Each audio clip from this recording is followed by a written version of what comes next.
Welcome first year students, English and communication skill. इसमें हम पीछे कर रहे थे स्पीकिंग के बारे में कि स्पीकिंग हमें कैसे करनी है। तो इसमें आज हम डिफरेंट वेज करेंगे। आप अपनी बुक्स खोल सकते हो। इसमें पेज नंबर है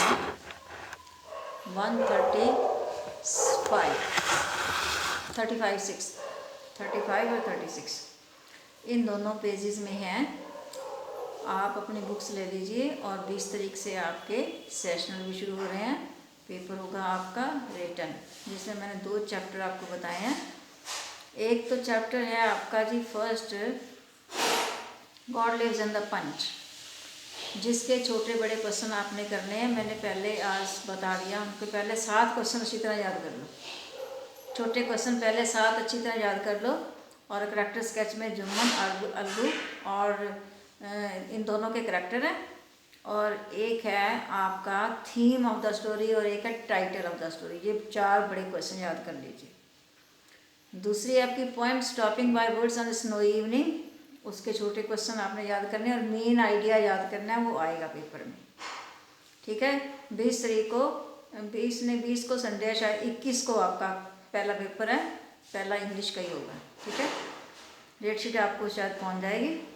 तो अब हम स्टार्ट करते हैं लेसन अपना। स्पीकिंग जो चल रहा है उस लेसन में हम अपने डिफरेंट वेज हैं जिस तरीके से हम अपने मैसेज को एक दूसरे के साथ कन्वे करते हैं। ठीक है, मैसेज ठीक तरीके से कन्वे करेंगे तो हमारा फीडबैक अच्छा होगा। अगर मैसेज ही ठीक तरीके से कन्वे नहीं कर पाए तो फीडबैक अच्छा नहीं होगा। अब इसके डिफरेंट वेज हैं, कौन कौन से तरीके हैं, देखिए जानिए। पहला है इसका, question should be answered at the end. जब भी कोई स्पीकर बोल रहा है, मेन कुछ बता रहा है आपको, चाहे वो अध्यापक है, चाहे वो सेमिनार के लिए कोई बच्चा खड़ा है, यानी उन्होंने अपना मैसेज कन्वे करना है, तो उसमें से जो कुछ क्वेरीज होती हैं किसी की, अगर किसी ने फीडबैक दिया, इसका मतलब ये है कि वाकई में उसके मन में कोई ना कोई क्वेश्चन आया तो इसका मतलब ठीक है, उसकी लिसनिंग पावर अच्छी हो गई। ठीक है, मेन क्वेश्चंस आने चाहिए। तो जो क्वेश्चन जितने भी होते हैं वो बीच में नहीं आपने किसी ने बोलना। आप अपने मन में रख लीजिए, नोट कर लीजिए कॉपीज़ पे कौन कौन सा क्वेश्चन उन्होंने लेसन के बाद या सेमिनार के बाद या जो भी मैसेज कन्वे करा है उसके बाद आपने उस क्वेश्चन पूछने हैं। उन क्वेश्चंस के आंसर इस तरीके से आपस में दोनों की होती है। एक ने क्वेश्चन पूछा, एक ने आंसर दिया तो बच्चे ने उसको क्या है सुन लिया, उसकी तसल्ली हो गई। ठीक है, तो इस तरीके से क्वेश्चन आंसर से भी हमारा मैसेज इस तरीके से कन्वे होता है।